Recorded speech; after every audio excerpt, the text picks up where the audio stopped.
What is going on, everyone? It is Brody back again to answer another tennis question. Today's tennis topic is going to be about beginners coming into the sport and what racket to choose. Now, weirdly enough, you'll start to know something as you get more into tennis and more into tennis rackets. It's that a lot of the great all-around type rackets, which work very well for beginners, are actually going to be the same color of my shirt. Now, that's one of the reasons why I'm wearing this shirt, but hold on, I'll explain more. So what I mean by that is a lot of the blue rackets are going to be all-around type frames, which means that they can be used in any situation. They're good at the net, they're good at the baseline, they're good for they're good for serves, they're good for slicing. It's all good. They don't usually do too much of any one thing because they're an all-around type racket. Now, these blue rackets, they do also tend to have one more thing in common, and that's going to be power. They're very powerful rackets because they know what they're designed to do. They're designed to help get people into the game and help them get the powerful shot across the court when they haven't really played tennis before. So they are designed to be the introduction rackets to when you get up to the higher level ones. Or just if you want to keep playing with them, you can then go and look at the heavier versions of these rackets, because these rackets come in a lot of different variations of weight. So you got rackets that are like the Pure Drive, for example. Pure Drive is probably one of the most common rackets nowadays. And again, it's blue, so power all around, great beginner and later on player if you get a different weight variation. But with that being said, the Pure Drive is a great all-around type racket. It's very powerful if your arm is able to handle the stiffness of it, which a lot of beginning players are able to, as long as they get the correct string, which you can get to be a softer string, because most beginner players, if they are under the age of 18 or anything, they may not necessarily need a polyester. It just depends on where they're at in their game and what style they have developed, how long they've played, and a bunch of other different factors. But overall, the Babolat Pure Drive is a great starting racket because it comes in various weights. There's the Pure Drive Lite, the Pure Drive Team, the regular Pure Drive Tour, Pure Drive 107, the Pure Drive 110, and others, and the Pure Drive 98. We'll say that one too. Anyway, the Pure Drive is one of those rackets where if you're not as strong as you may want to be, but you're just transitioning from your beginner racket up to a more advanced level racket, but you still want it to be in the correct weight range, the Pure Drive's got 3 different options that will usually hit the correct weight for almost any player. So you have the Pure Drive Lite, which is about 10.1 ounces, I believe, strung. You have the Pure Drive Team, which is about 10.7 strung, and then the regular Pure Drive, which is about 11.2 ounces strung. Now, I'm using ounces because that's the measurement that I've always found to be easier for me. I know a lot of other people will use grams, but I don't know the exact gram measurement right off the top of my head because that wasn't what was drilled into me all the time. For me, it was ounces, so that's what I'm going to stick with for now. I will eventually learn the gram system, I swear. Regardless, the Pure Drive is a great all-around racket, not only because it provides the power, it has the multiple different weight ranges, but it also has the ability to be very versatile, like I've said. There are a few others that you can look to that are similar to the Pure Drive. Almost every single brand of racket will have a racket like this. So for Wilson, it's going to be the Wilson Ultras. For Head, it used to be the Head Instincts. Now you can really start to see this with kind of the booms, and that's where the Head's kind of veered off to. They are starting to kill off the Instinct line. They have been for a while.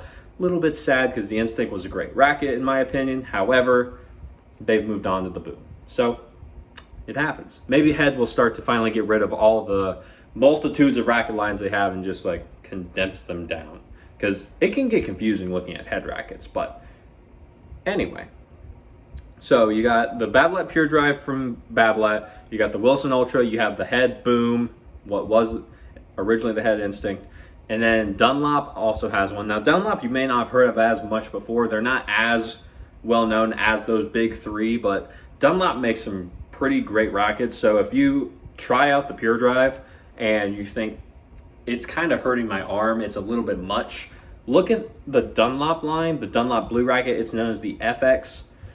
And that one, it's very much similar to the Pure Drive, it's just softer. So it may be a very good way for you to go ahead and get that power you're looking for, but in a softer frame so it's not as hard on your arm.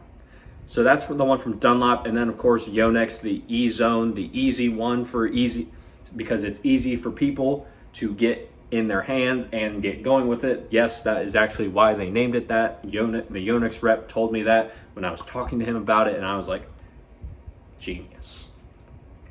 So those are good ways to go, because a lot of those rackets all come with the same specs or very close specs. You usually all have the 100 head size with the varying weights, usually going to the lightest being around 10.1, maybe even in the 9 still when it's fully strung.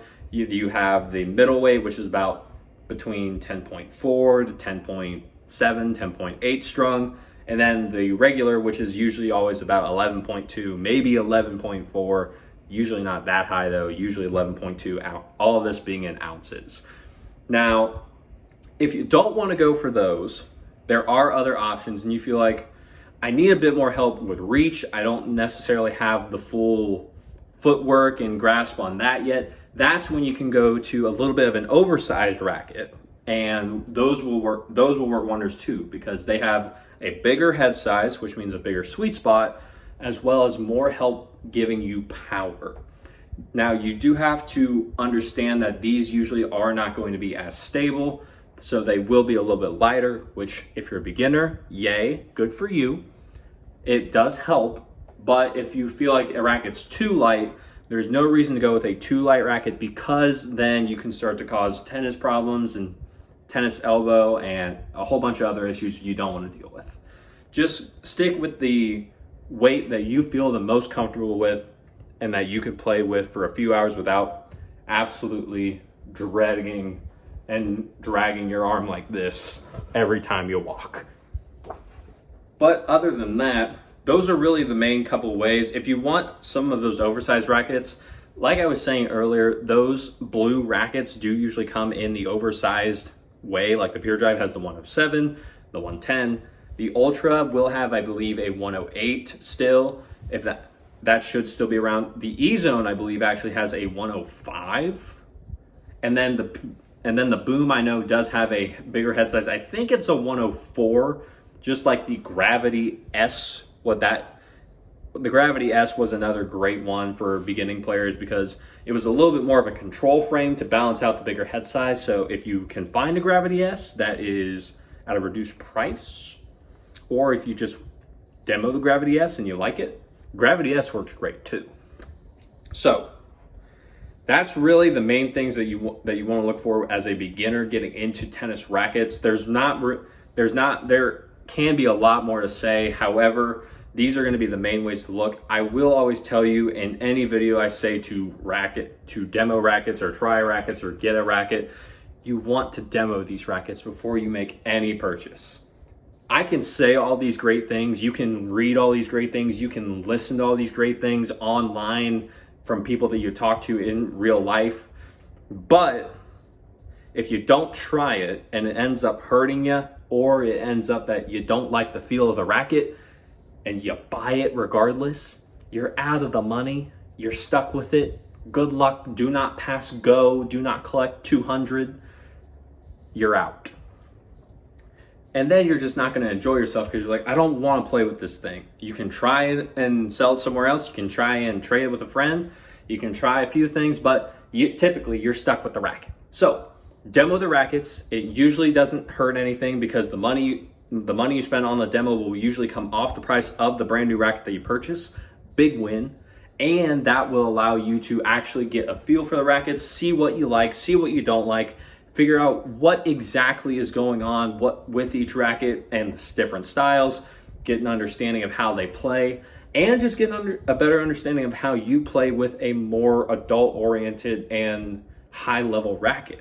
Because if you're transitioning as a beginner from the rackets, say maybe you bought from Walmart or Dunham's or Dick's Sporting Goods or anything like that, these are going to play completely differently, and you need to know what the difference is, how it's going to feel, because this is your racket. It's personal to you. You get to do whatever you want with it. And that's the beauty of tennis. No one can tell you what's right or wrong because it's all based off what you think is comfortable. You are the one that's in control here. Now you just gotta go out and try it. So, with that being said, if you liked the video, leave a like on it. Comment down below any more questions that you may have about beginner rackets or getting into tennis. I have a few other videos that can help with this along the way. Comment down below which one you may want and I can tell you where to go with it. Subscribe to the channel so that we can grow this channel and grow the people who love the sport, so we know that we are not alone. I believe personally that tennis is the greatest sport in the entire world, and that's where I also took upon myself, because there's a lot of tennis misinformation in the community. I took it upon myself to make this channel so that we could get rid of that and get the knowledge from the people who have it to the people who need it. Now, with that being said, like the video, subscribe, leave a comment down below, share the video with a friend if you want them to get into tennis and you want them to really just know what's going on, or if you know someone who's getting into tennis and they are looking to make that transition into a better adult racket for them. And as always, take care.